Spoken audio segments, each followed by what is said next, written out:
Alright, welcome back. Today we're going to be handling the 2019 AP Calc AB FRQs. As always, in the description there's going to be the link to the scoring guide, the PDF of the FRQs, and a calculus textbook, which is pretty useful. So yeah, let's get started.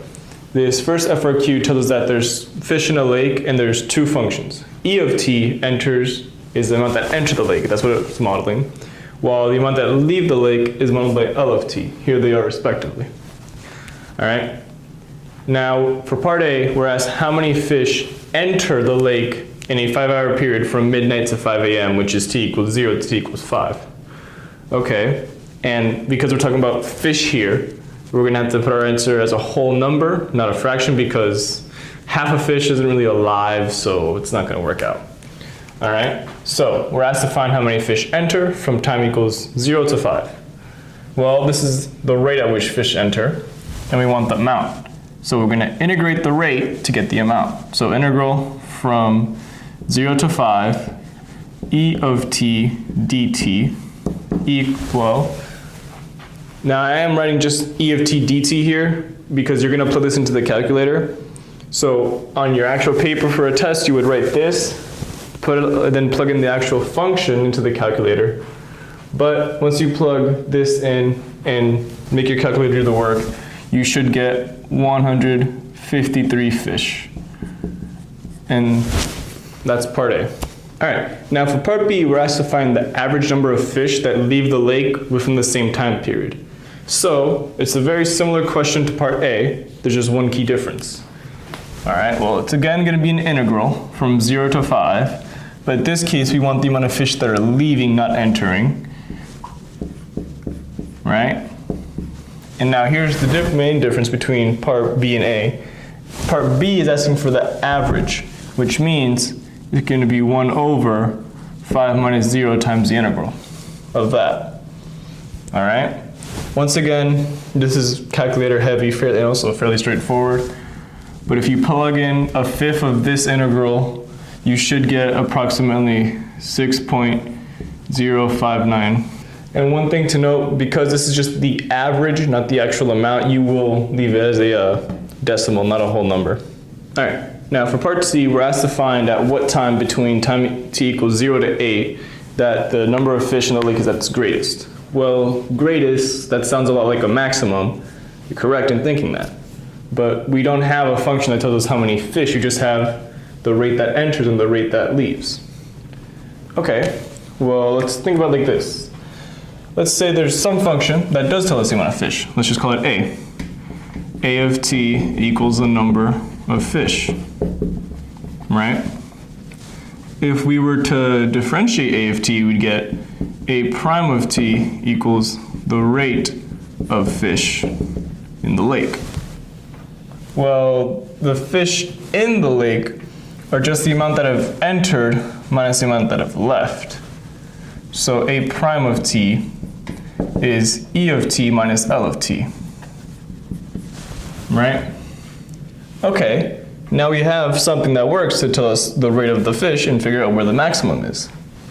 So now what you're going to do with your calculator is plug in E of t minus L of t equals 0 into the graphing part of it, and you're going to find where this is true between 0 to 8. You should get t equals approximately 6.203. Okay, that tells us that it could be there. It also tells us that it could be somewhere else because we have our endpoint of 8, right? So first, let's test if this is even a maximum, right? If you plug in any value between 0 to 6.203 on this function here, you're going to get some positive number. And if you plug in any number between 6.203 to 8, you should get a negative number, which tells us, yes, that's a maximum. Wonderful. So now we have to consider two things. Now we have to find the number of fish at t equals 6.203 and at t equals 8, because we also have to check our endpoints, right? Well, we know that the rate of fish is this, and if we integrate this, if we integrate the rate of fish, we're just going to get the amount of fish.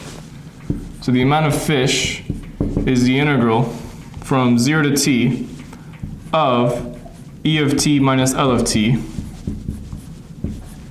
right? And now we're going to have two cases. The integral from 0 to 8, because we have to check our endpoints, and the integral from 0 to 6.203, because that's what we found, where we found that the first derivative was 0 there. Right? All right. Now, again, this is the calculator part. Please don't try to calculate all this by hand. But with this first one, you should get approximately 80 fish. The second one, you should get approximately 135 fish. All right? Again, we don't want half a fish, which is why we're going to the nearest whole number. So, since 135 is greater than 80, so at t equals 6.203, the number of fish is the greatest with 135 fish. All right, now for part D, we're just asked if the rate of change in the number of fish is increasing or decreasing at t equals 5, right? So we already have these rates, and we want to see if their rates are increasing or decreasing at t equals 5, which means from part C, the equation e of t minus L of t, we're just going to take the derivative of that and plug in 5, right? And you should get a negative 10 point something something something. We don't care about the value of it, we just care that it's negative, right? So because it's negative, that tells us it's decreasing. So you're just going to say, since e prime of 5 minus L prime of 5 is less than 0, it's decreasing at t equals 5. And yeah, that's the first FRQ. It's not too bad overall. All right, now for the second FRQ, we're told information about two particles, P and Q. The velocity of P is given at certain points by this chart, and the velocity of Q is given by this function. Q will come in handy later. For now, we're going to focus on P. All right, part A of this FRQ is asking us to justify why at some point P's acceleration is going to be 0. Okay, how does velocity relate to acceleration? Velocity's derivative is acceleration, right? And we're now asked essentially to prove why a derivative is going to be 0. What we should be thinking about is mean value theorem, right? So let's just first write down that we know that the derivative of P's velocity equals the acceleration of P, right? So at some point, the acceleration of P is going to equal the 2-point slope. That's what the mean value theorem is saying. And our bounds are from 0.3 to 2.8. So we then have the velocity of P at 2.8 minus its velocity at 0.3 over 2.8 minus 3 is just 2.5. Okay, well, if we look at the velocity of P at 2.8 and 0.3, it's the same value. So we then get the acceleration of P at some point is going to equal 0. Okay, we showed it, now let's explain it. By the mean value theorem, I'm going to abbreviate to MVT. All right, so by the mean value theorem, there exists some point such that the acceleration of P equals 0, and that's what we proved with our little bit of math here. So that's the first part. All right, now for part B, we're just asked to find a trapezoidal sum using the subintervals 0 to 0.3, 0.3 to 1.7, and 1.7 to 2.8 to approximate the value of the integral from 0 to 2.8 of the velocity of P. Okay, now trapezoidal isn't as easy as left or right Riemann sum, so let's just quickly review it. All right, we're going to have the change in x times half of the endpoint plus the starting point. So in this case, it'd be, for the first one, it'd be 55 plus 0, right? So let's just say y1 plus y2, right? All right, change in x is 0.3 minus 0. And then I'm going to take the half and put it outside here. Of 55 plus 0 is just 55. Now, Riemann sum, so let's move on to the next interval.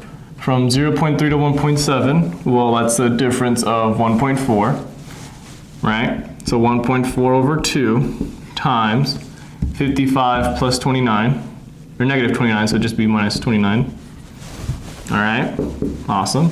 Next interval is from 1.7 to from 1.7 to 2.8, right? That difference is 1.1 over 2 of negative 29 plus 55. All right. Now you're going to put this into a calculator because you still have a calculator for this FRQ, and you should get 40.75. And that'll be the end of it. All right. Now for part C, we're shifting our focus from particle P to Q. Particle Q between t equals 0 to 4 is modeled by this function. And we're asked to find two things. The first is the time interval where it's going at least 60 meters an hour. The second is the distance traveled within that time interval. All right. To find that time interval, what you're going to do is set VQ of t equal to 60. All right. Then this is going to be in the graphing part of your calculator. Graph it and figure out where the lines are equal. You should get t equals 1.866 and 3.519. We're going to call these A and B respectively. Okay? So now we know when it's starting to go at least 60 meters an hour, when it stops going 60 meters an hour. Now, to find the distance traveled during that, it's going to be the integral of from capital A to capital B of the absolute value of Q's velocity function. All right? It's absolute value because we only care about the distance traveled. And once you plug this into the calculator, you should get 106.109 meters. And that is part C. All right. Now for part D, we are asked to find the distance between the two particles at t equals 2.8. And we're also told that at t equals 0, particle Q's position is negative 90. All right. Now this is where we use our answer for part B. So this is why you want to make sure you did the right trapezoidal sum. All right. So let's just go over how we're going to do this first. Well, how can we relate velocity to position? If we integrate velocity, we get our position, right? And remember the fundamental theorem of calculus. The integral from a to b of f prime of x dx is just f of b minus f of a, right? But in this case, we only want f of b. So we get the integral from a to b f prime of x dx plus f of a equals f of b. All right? This question's pretty much just applying this a good bit of time and that's it. All right? Let's start off with particle P, right? The integral from 0 to 2.8 of P's velocity is our answer from part B, 40.75, right? And well, we want just the end, so we get 40.75 equals the position denoted by x sub p of 2.8 minus the position at 0, right? Now, the problem tells us that at the very, very beginning, that the particle P is at the origin at time equals 0. So that tells us that the position at 0 is just 0. So the integral from 0 to 2.8 is just the particle's position at 2.8. All right? Now I'm going to switch colors from black to red here for the second particle. And we're just going to apply the same thing. We're going to have the integral from 0 to 2.8 VQ of t dt equals the position, again, x denotes position, not a variable here, minus the position at t equals 0. All right? So let's move this to the other side. We get the integral is going to stay right there. And then we're just going to add the position of q at t equals 0, right? Well, part D told us that this is negative 90, right? And now you can plug that equation into this. You should get 135 and some decimal. But if you plug this all into a calculator, your final answer for the position of Q should be about 45.937, right? So now we know their positions, we want to find the distance between them. It's just 45.937 minus 40.75, which is approximately 5.188 meters in this case. So yeah, part D is really just applying the fundamental theorem of calculus and plugging it into a calculator. It's not too bad overall. All right, now for the third FRQ, we're given this graph of x. I'm probably gonna put a PDF up, but my drawing sort of gets the point across. And we're told that if the integral from -6 to 5 of f is 7, then we want to find the integral of the value of just the integral from -6 to 2. All right, well, small issue, we don't have a function, we have a graph, and the graph only goes to -2. Okay, but think about it. An integral, you can just break it up halfway through and now have two integrals, and it'll still be the same value, right? Which tells us that the integral from -6 to 5 f of x equals the integral from -6 to 2, -2, the integral from -6 to -2 f of x plus the integral from -2 to 5 f of x dx, right? And the one we want is this one. So we get, I'm going to substitute 7 in for this. 7 minus the integral from -2 to 5 f of x dx equals the integral from -6 to -2 f of x dx. Okay, well, we have integrals, we have a graph, integrals and area under the curve. Let's look at some shapes. Now, it is not perfectly drawn here, so I will most likely show up a PDF, probably to my right, but the area of this triangle in the blue is just negated by this other blue triangle, right?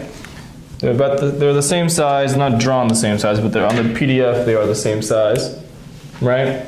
And then the area of this red triangle is negated by this other triangle here, right? So yes, there is some value there, but when you realize these are symmetric and they're going to cancel out, it makes your job a whole lot easier, right? So what we're left to find is all area from -1 to 5, sorry, from +1 to 5, that's under the curve. Well, let's break this down. Let's start off with this right here. All right. We have a square of area 1. Wonderful. Then we have a triangle of base 1, height 2. For a triangle, it's half the base times the height. So half times 2 times 1 is going to be 1. Okay, how do we do with the curve? Well, this curve is actually a quarter circle centered at 5, 3, right? So it has a radius of 3. Okay. And for any circle, it's pi r squared.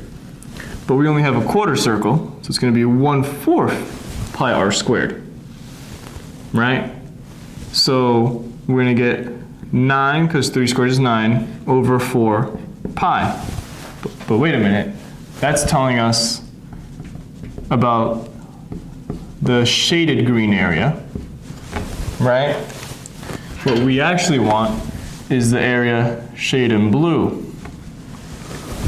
Okay, no problem, we figured that out. It's just some geometry. We're smart, we can do this.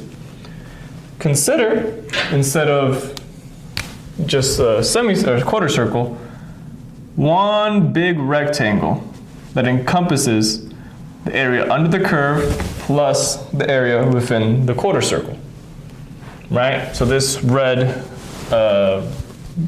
rectangular square, whatever, right? If we have the whole area of the rectangle and we subtract the area covered by the quarter circle, we're left with just the blue squiggle, and we want the blue squiggle, right? So that means, well, let's do that. We go from 2 to 5, so that's a base of 3, height of 3, so it's going to be 9, right?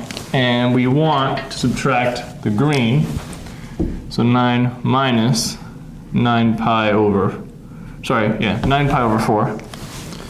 And that's going to equal the blue squiggles. We want blue squiggles. It's good. All right? So now you might be asking, okay, but now what do? We found the bits and the individual pieces, but now what?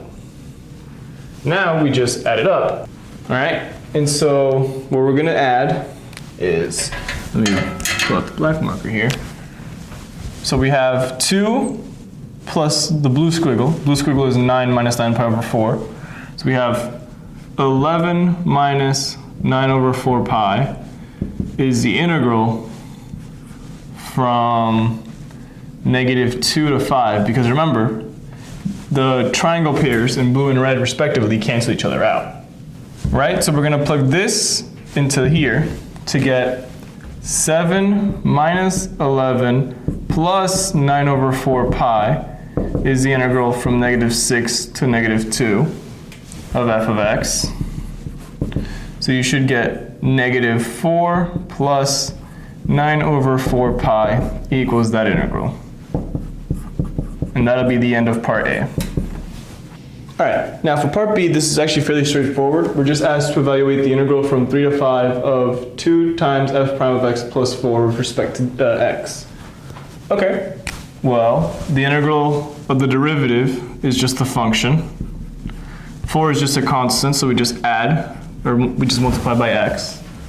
And now we evaluate this from 3 to 5.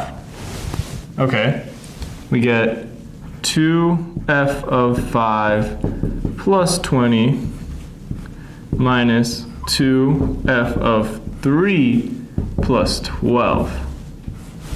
Okay, well, f of 5 is 0. We can get that from the graph.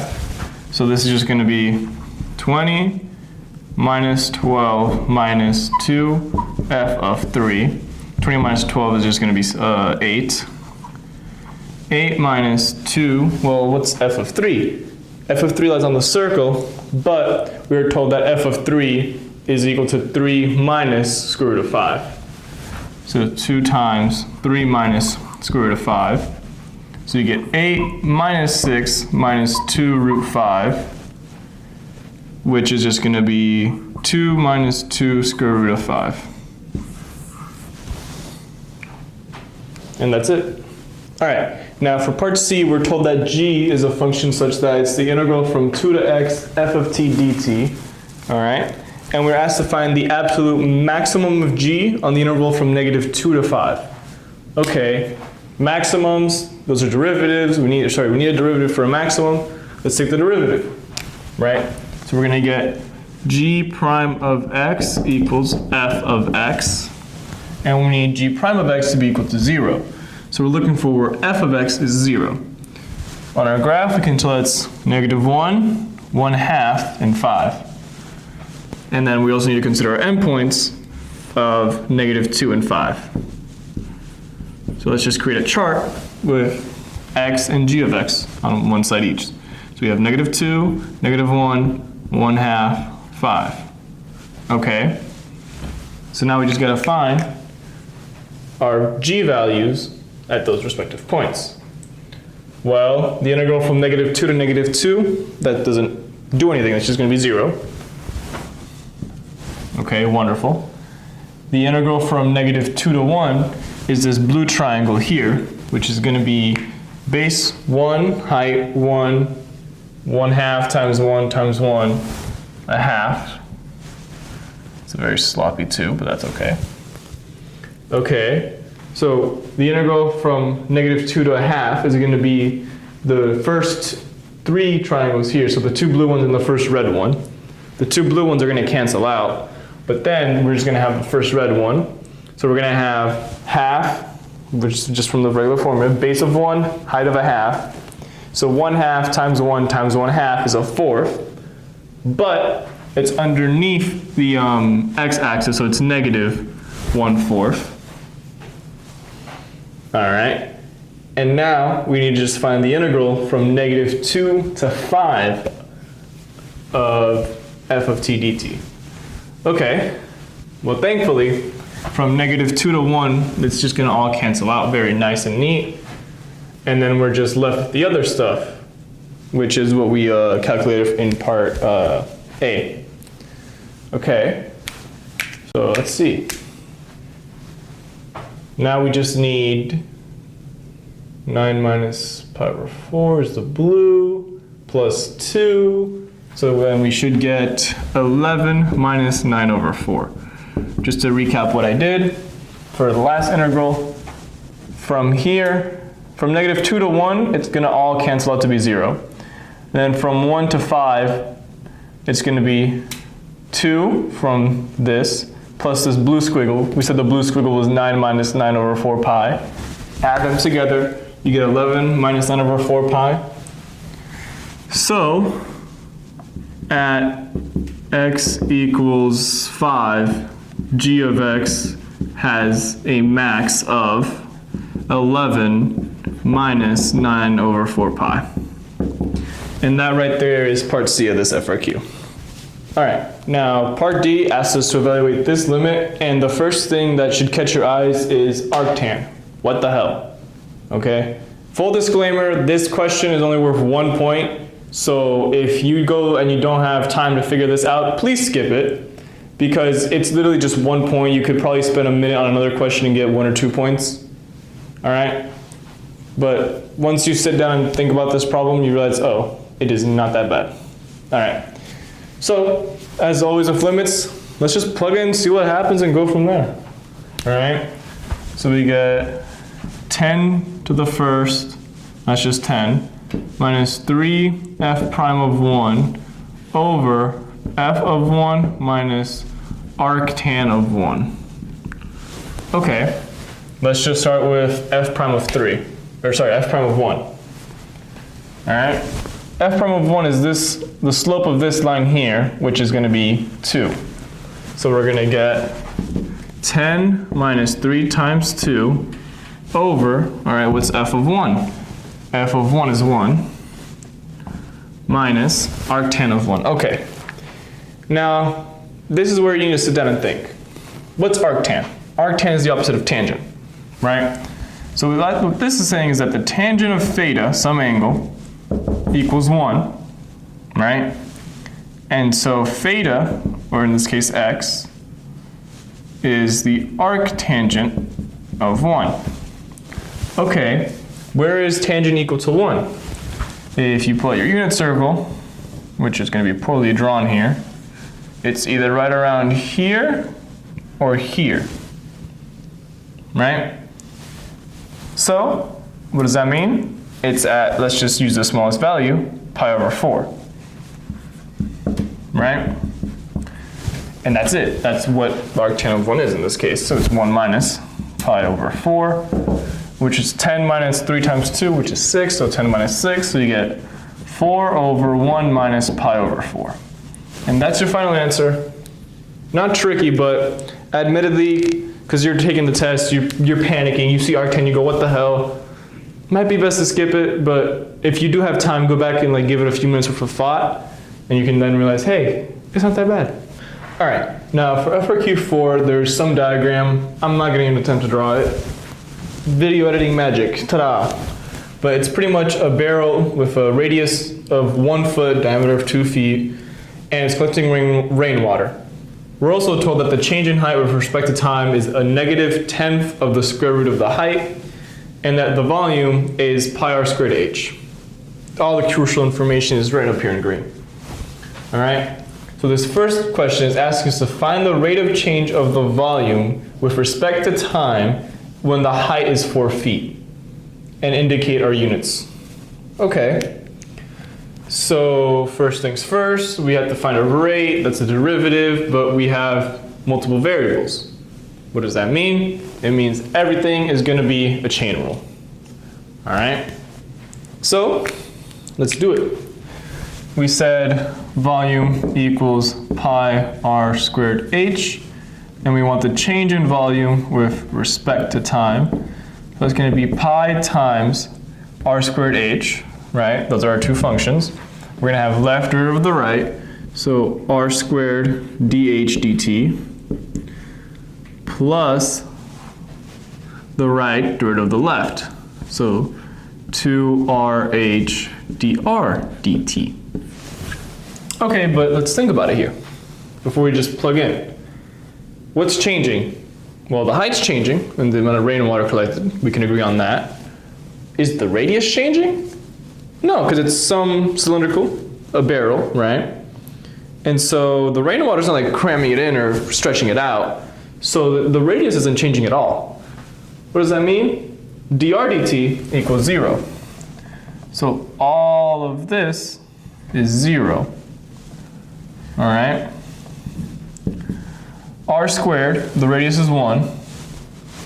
So it's just pi times dh dt equals a change in volume. All right? Well, we said dh dt was -1/10 square root of h. In this case, the height is 4 feet. So we have square root of 4, which is 2, -2/10. Okay. We can simplify that to -1/5. So dv dt equals -1/5 times pi is just going to be pi over 5. All right. And you might be thinking, we're done, yippee. No. All right. So we are asked to find the units, not just the value. Well, it's a rate, so it's going to be, let's just say per second, and it's a volume, so it's going to be feet cubed because we're measuring in feet. So that's part A. All right, now for part B, we're asked when the height is 3 feet, is the rate of change of the height of the water increasing or decreasing? Well, you hear increasing or decreasing, that means we're going to have to check a derivative, and we're checking the height. So we were told that dh dt is -1/10 of square root of h. Okay, so let's take the derivative of this. So we get the second derivative is -1/10 of, well, this is h to the 1/2, so it's 1/2 h to the -1/2 now. And then this is a chain rule, dh dt. Okay, well, let's just simplify this out because it admittedly looks very ugly, right? So we're going to get -1/20 over h square root of h, right? Because this is the -1/2 power, and then dh dt equals this. So it's going to be times -1/10 square root of h. Would you look at that? We have the square root of h on the bottom and on the top, so they're going to cancel out, right? And then we have negative signs on both of them, and we're multiplying, so it's just going to become positive. So your value is 1/200. All right. And because this is always positive, it's going to be increasing. So what you're going to write is that since 1/200 is greater than 0, it is increasing at t equals 3, or h equals 3, sorry. And that is part B. All right, now for the last part of this FRQ, we're told that at t equals 0 seconds, the height of the water is 5 feet, and now we just want to find h of t, a function of the height in terms of the time. Okay, so we're going to have to use separation of variables and integrate this. So you get dh dt is, like it says there, -1/10 square root of h. Let's multiply by dt and divide both sides by the square root of h to get dh over square root of h equals -1/10 of dt. All right, now let's integrate. Let's do the right-hand side first because it's always fun to do the easier side first. Because this is just a constant, we get -1/10 of t plus c. Okay, fairly straightforward. Now let's handle the left side, which is slightly trickier, but still relatively easy. This can just be rewritten as the integral of h to the -1/2 dh Okay, I'm gonna just do a new line here. Okay, this is a power rule. We're gonna add 1 to the power. In this case, it's gonna become 1/2, right? So it's gonna be h to the 1/2, and then divide by that new power. Dividing by 1/2 is the same thing as multiplying by 2. So you get 2h to the 1/2, which is equivalent to 2 square root of h, equals negative 1/10 of t plus c. Okay, again, it says that t equals 0 seconds, the height of water is 5 feet. So you get 2 square root of 5 equals c. Wonderful. Now we're going to plug this right back into here to start solving for h. 2 square root of h equals negative 1/10 of t plus 2 square root of 5. All right, let's divide both sides by 2 to get square root of h equals negative 1 over 20t plus square root of 5. And I'll just square both sides to get some function of t, or sorry, the height as a function of t is negative t over 20 plus the square root of 5, whole thing squared. And that's this FRQ. It does look tricky at first, but it's actually not that bad. Just remember your units in part A, and then integrate properly in part C. All right, now for the 5th FRQ, we're given a graph, once again, PDF magic. And we're told that g of x and h of x are these respective functions. And we're just asked to find the area of the region enclosed by the two functions. Okay, what does that mean? It means we want the function that has the higher values minus the other function. Then we integrate that, in this case, from 0 to 2. Okay, but how can we tell which ones has higher values and which ones, like even the chart itself just says r, it doesn't tell us which is g, which is h. Simple. Let's just consider both functions y-intercept, right? So let's let x equal 0. So g of 0 equals negative 2 plus 3 cosine of 0. All right, cosine of 0 is over here, that's 1. So it's negative 2 plus 3 times 1, 1.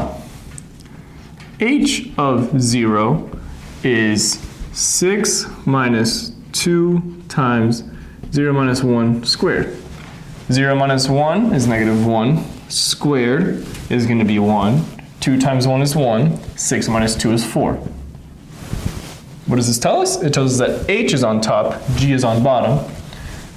So the integral from 0 to 2, h of x minus g of x dx is r, or the area of r.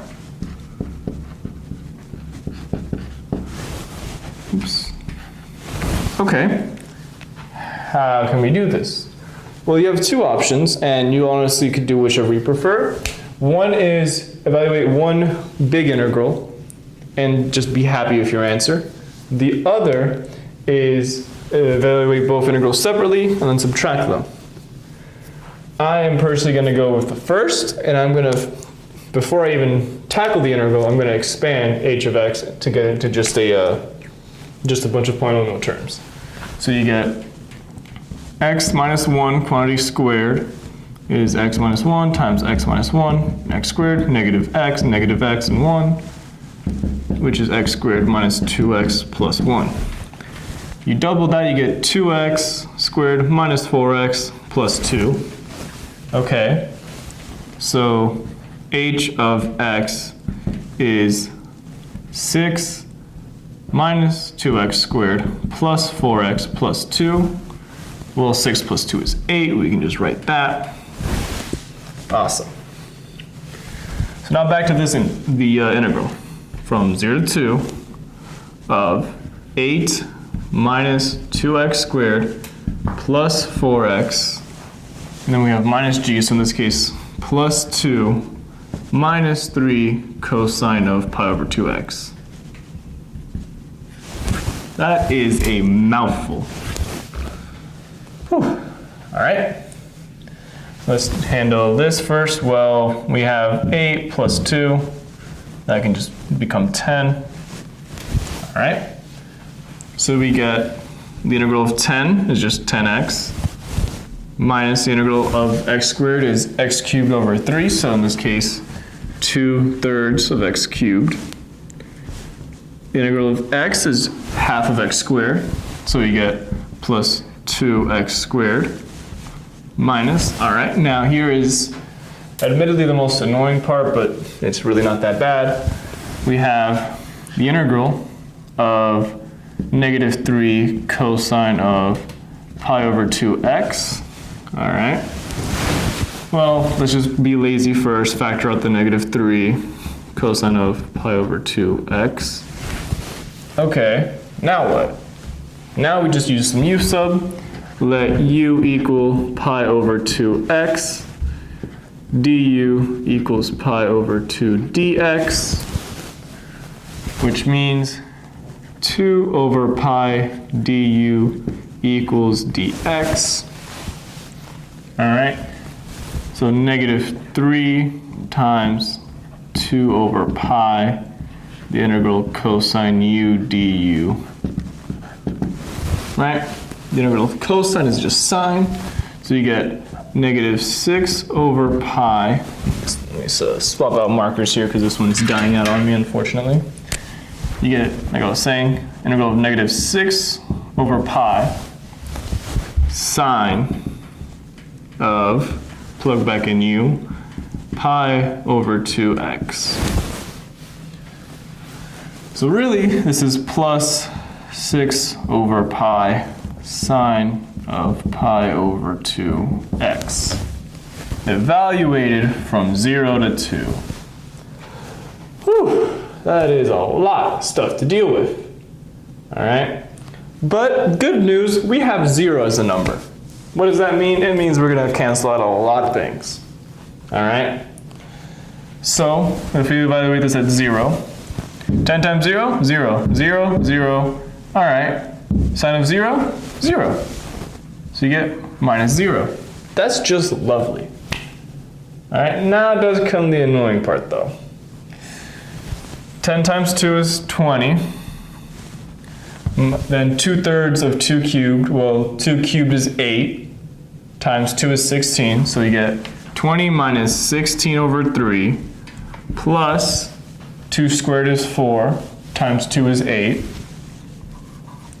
plus, okay, let's see what this is. We have sine of pi over 2 times 2, which is going to be sine of pi, and it's 0, right? So your final answer should be 28 minus 16 over 3, or you can just put 44 over 3. It's your choice, they're equivalent. But yeah, that's part A. All right, now for part C, we're told that the region R is the base of a solid, and that each perpendicular cross-section has an area of 1 over x plus 3. We're asked to find the volume of said solid. Okay, how do we go from area to volume? We integrate, right? So we're going to have the integral of 1 over x plus 3 dx, but wait, what are our bounds? Well, we're told that it's in the region R, which means that it goes from x equals 0 to x equals 2. So we're just asked to find the integral from 0 to 2 of 1 over x plus 3. This is u sub, where you just let u equal x plus 3, du will equal dx. So then you get integral from x equals 0 to 2 of 1 over u du. 1 over u, that's going to be ln of u. So it's the natural log absolute value of x plus 3 evaluated from 0 to 2. You plug in 2, you get natural log of 5. Plug in 0, you get natural log of 3. And that's it for part B. All right, for part C, we're asked to write but not evaluate an integral that gives the volume of a solid formed when R is rotated about y equals 6. Okay, let's just draw that first, right? Here, this straight line is y equals 6. And our region R is something like this. I'm just eyeballing it, right? And this is 0, this is x equals 2. Right? Let me connect this. Awesome. So I'm gonna use red here to just tell us that this is R, right?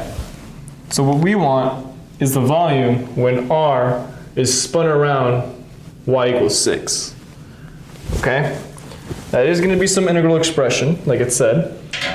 And let's just get started with bits and pieces that we can just build together. Well, R is only from 0 to 2, so our bounds are going to be from 0 to 2, right? In this case, we're rotating around a circle, so we're going to use pi r squared, so we're also going to multiply by pi. Now comes the hard part, because when I just said pi r squared, I was not referring to the region R, but the radius, right? So since this is going to be further away from y equals 6, it's going to become our outside, right? And because this is closer, it's going to become our inside. Why does that matter? Because it's going to be the integral of 6 minus that lower line, that minus the integral of 6 minus that upper line. Because what that's going to give us is just the region R, or the space from 6 to R, essentially. So 6, this upper function was this upper function was h of x, the lower function was g of x,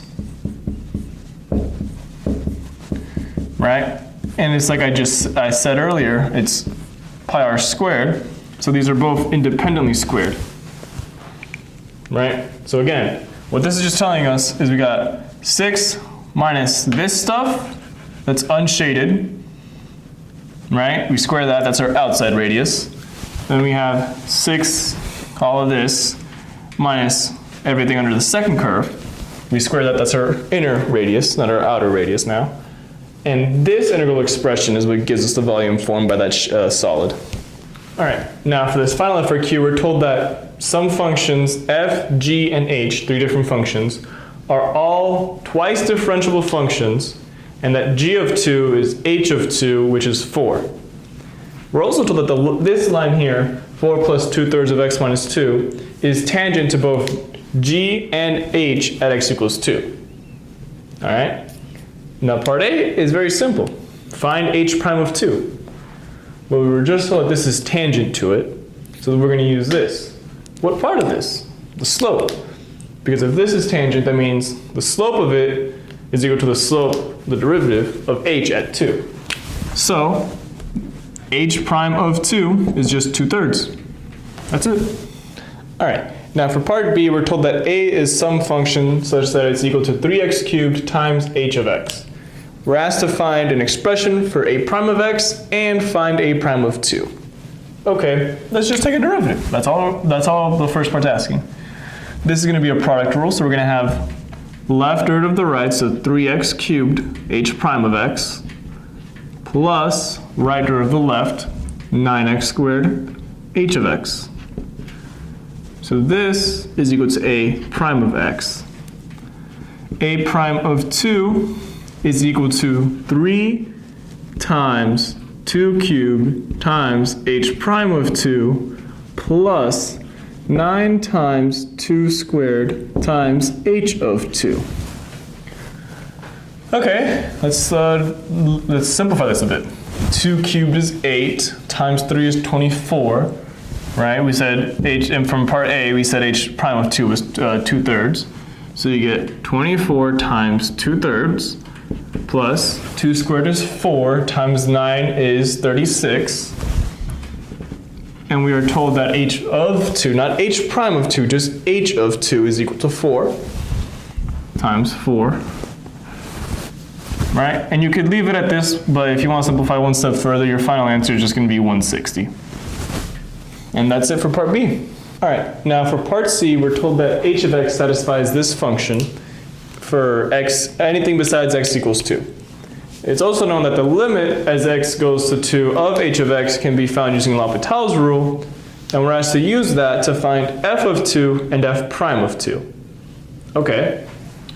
Well, we also know that h of 2 is 4. That's very important. All right, let's write that down.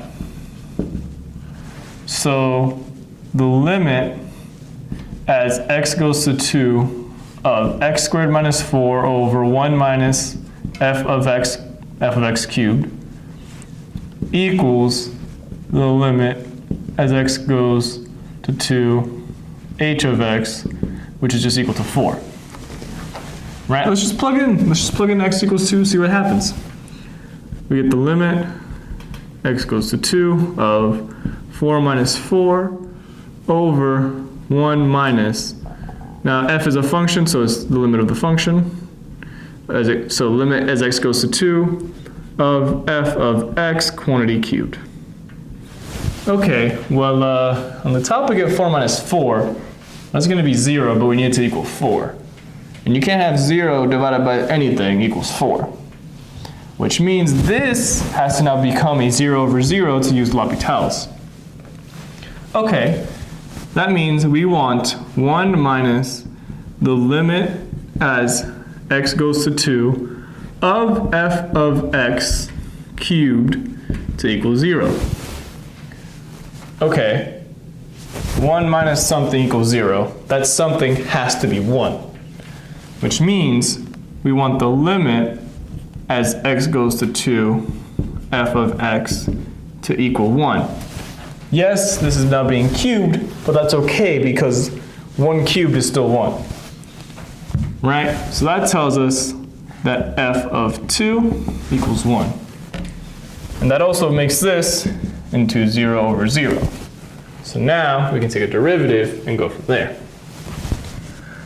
So now we get the limit as x goes to 2 of 2x over negative 3f prime of x squared. All right, so now we have to take, now we show that this is an indeterminate form.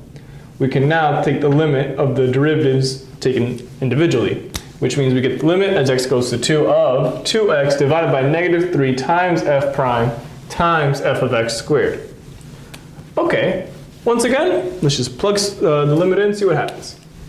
All right, 2 times 2 is 4 over negative 3 limit x goes to 2 f prime of x times the limit as x goes to 2 f of x quantity squared. Well, we just said the limit as x goes to 2, f of x is 1. We square that, we still get 1. So we get that times 1, which is really just negative 3 times the limit as x goes to 2 of f prime of x. And we want this to equal 4. Okay. Well, we already have 4 on the top, and we want 4 on as our final result, and we're dividing. The only way to get that to happen is if we get 4 divided by 1, which means we want negative 3 times the limit as x goes to 2 f prime of x to equal 1. Divide both sides by negative 3.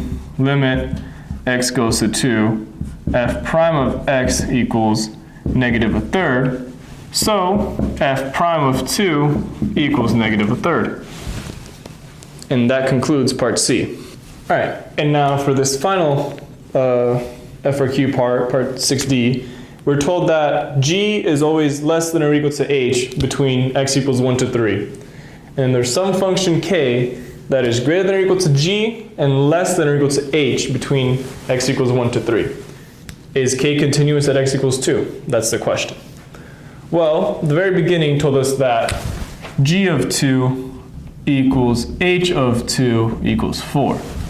And now, okay, well, we have stuff that's in between each other and inequalities. How can we prove continuity?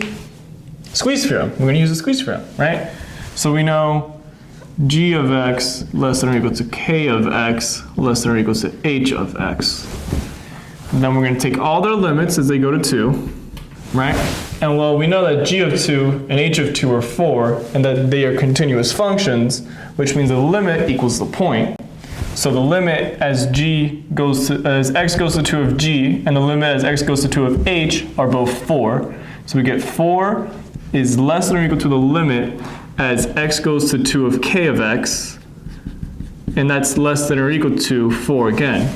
Okay, well, what's something that's greater and less than 4, greater than or equal to 4, and less than or equal to 4? 4. So we get the limit as x goes to 2, k of x equals 4.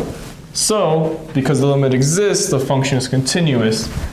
So, by squeeze theorem, k of x is continuous at x equals 2. And yeah, that is the 2019 FRQs. Overall, not a bad bunch. As always, if you found this helpful, consider leaving a like. If you found it really helpful, maybe even subscribe. I'd love that. If you have any feedback, leave it in the comments. I always try to read them, and I try to implement any feedback given. Other than that, have a good day.